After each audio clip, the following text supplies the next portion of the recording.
నీలవేణి sandwich prepare చేస్తున్నప్పుడు అక్కడికి Citrix flavour bottle తీసుకొచ్చింది నువ్వు.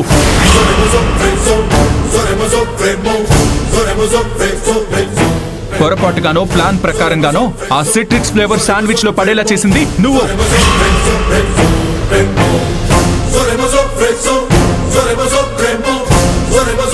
నీ తప్పు వల్ల జరిగిన దాన్ని నీలవేణి మీదకు తోసేస్తావా? నీకు బుర్రుండే మాట్లాడుతున్నావా? కలపకూడని పదార్థాలన్నీ ఆ శాండ్విచ్ లో నేనెందుకు కలుపుతాను? అవి మాకే ప్రమాదం అని తెలిసాక అవి కలపాలని నేనెలా ఆలోచిస్తాను? నువ్వు ఉద్దేశపూర్వకంగా కలపకపోయి ఉండొచ్చు. ఆ చీజ్ లో సిట్రిక్స్ ఫ్లేవర్ కలిస్తే ప్రమాదం అనే విషయం నీకు తెలియకపోయి ఉండొచ్చు. నీకు తెలియకుండానే నువ్వు ఆ పొరపాటు చేసుండొచ్చు. ఆ బాటిల్ నా చేతిలోకి తీసుకుంది నిజమే, కానీ నేను కావాలని ఏమీ అందులో వేయలేదు. నేను కూడా అదే చెప్తున్నాను. నీకు తెలుసో తెలియకో నీ చేతిలో ఉన్న ఆ సిట్రిక్స్ ఫ్లేవర్ ఆ శాండ్విచ్ లో పడింది.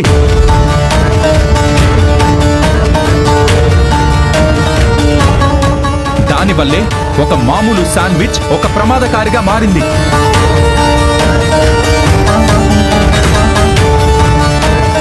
అదే మీ నాన్నని హాస్పిటల్ పాలవడానికి కారణమైంది.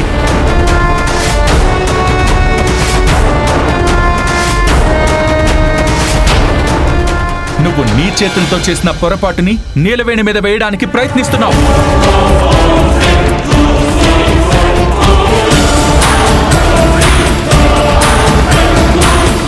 కానీ ముమ్మాటికి అది నీ నిర్లక్ష్యం వల్లే జరిగిందే. నీలవేణిని ఇంకొక్క మాట అన్నా నేనేం చేస్తానో నాకే తెలీదు.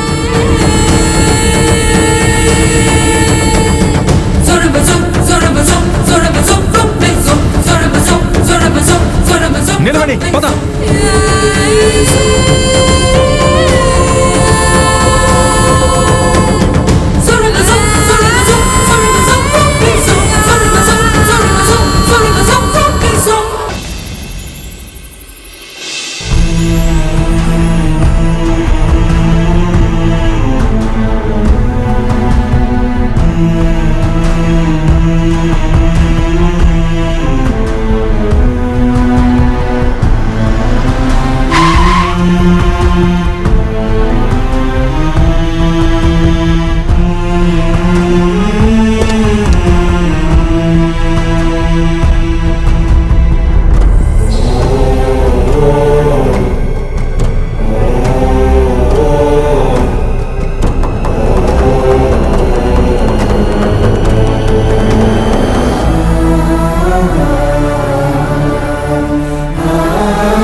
అన్నయ్య, ఇప్పుడెలా ఉంది నీకు?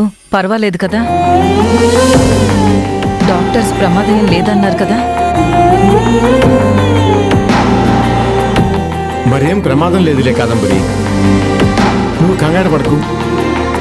ఏంటోనండి, అన్నయ్యకి హఠాత్తుగా అలా అయ్యేసరికి నాకు కాళ్ళు చేతులు ఆడట్లేదు.